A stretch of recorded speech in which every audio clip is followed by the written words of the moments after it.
Chapter 15.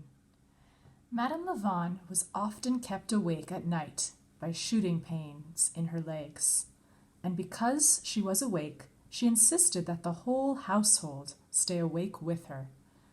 Further, she insisted that they listen again to the story of how she had dressed for the theater that night, how she had walked into the building, walked on her own two legs, entirely and absolutely innocent of the fate that awaited her inside. She insisted that the gardener and the cook, the serving maids and the chambermaids, pretend to be interested as she spoke again of how the magician had selected her from among the sea of hopefuls. "Who then will come before me and receive my magic?" Those were his exact words, said Madame Lavon. The assembled servants listened, or pretended to, as the noblewoman spoke of the elephant falling from nowhere, of how 1 minute the notion of an elephant was inconceivable, and the next the elephant was an irrefutable fact in her lap. "Crippled," said Madame Lavon in conclusion, "crippled by an elephant that came through the roof." The servants knew these last words so well, so intimately, that they mouthed them along with her, whispering the phrases together, as if they were participating in some odd and arcane religious ceremony. This, then, is what was taking place in the house of Madame Lavon that evening, when there came a knock at the door, and the butler appeared beside Hans Ickman to announce that there was a policeman waiting outside, and that this policeman absolutely insisted on speaking to Madame Lavon. "At this hour?" said Hans Ickman. But he followed the butler to the door, and there, indeed, stood a policeman, a short man with a ridiculously large mustache. The policeman stepped forward and bowed and said, "Good evening, I am Leo Matien. I serve with Her Majesty's police force. I am not, however, here on official business. I have come instead with a most unusual personal request for Madame Lavon." "Madame Lavon cannot be disturbed," said Hans Ickman. "The hour is late, and she is in pain." "Please," said a small voice. Hans Ickman saw then that there was a boy standing behind the policeman, and that he held a soldier's hat in his hand. "It is important," said the boy. The manservant looked into the boy's eyes and saw himself, young again and still capable of believing in miracles, standing on the bank of the river with his brothers, the white dog suspended in midair. "Please," said the boy. And suddenly it came to Hans Ickman. The name of the little white dog, Rose. She was called Rose, and remembering it was like fitting a piece of a puzzle into place. He felt a wonderful certainty. The impossible, he thought. The impossible is about to happen again. He looked past the policeman and the boy and into the darkness beyond them.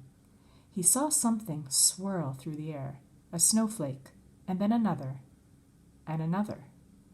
"Come in," said Hans Ickman. He swung the door wide open. "You must come inside now. The snow has begun."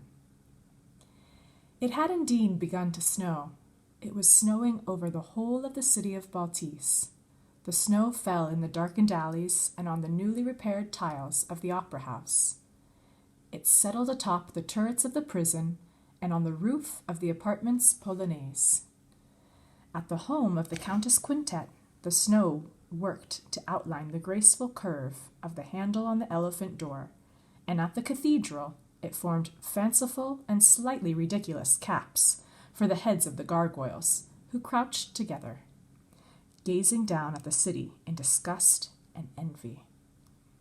The snow danced around the circles of light that pulsed from the lamps lining the wide boulevards of the city of Baltis.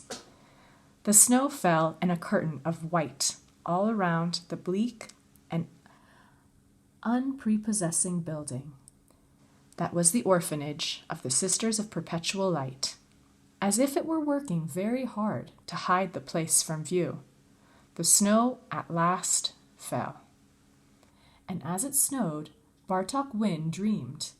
He dreamed of carving. He dreamed of doing the work he knew and loved, coaxing figures from stone. Only in his dream, he did not carve gargoyles, but humans. One was a boy wearing a hat, another a man with a mustache, and another a woman sitting, with a man standing at attention behind her. And each time a new person appeared beneath his hand, Bartok Wynne was astonished and deeply moved. "You," he said, as he worked. "And you, and you, and you," he smiled. And because it was a dream, the people he had fashioned from stone smiled back at him. As the snow fell, Sister Marie, who sat by the door at the orphanage of the Sisters of Perpetual Light, dreamed too. She dreamed that she was flying high over the world, her habit spread out on either side of her like dark wings. She was terribly pleased, because she had always secretly, deep within her heart, believed that she could fly. And now, here she was, doing what she had long suspected she could do, and she could not deny that it was gratifying in the extreme. Sister Marie looked down at the world below her and saw millions and millions of stars and thought, "I am not flying over the earth at all. Why, I am flying higher than that. I am flying over the very tops of the stars. I am looking down at the sky." And then she realized that no, it was the earth that she was flying over, and that she was looking not at the stars, but at the creatures of the world, and that they were each beggars, dogs, orphans, kings, elephants, soldiers, emitting pulses of light. The whole of creation glowed. Sister Marie's heart grew large in her chest, and her heart, expanding in such a way, allowed her to fly higher, and then higher still. But no matter how high she flew, she never lost sight of the glowing earth below her. "Oh," said Sister Marie out loud in her sleep, in her chair by the door, "how wonderful! Didn't I know it? I did. I knew it all along."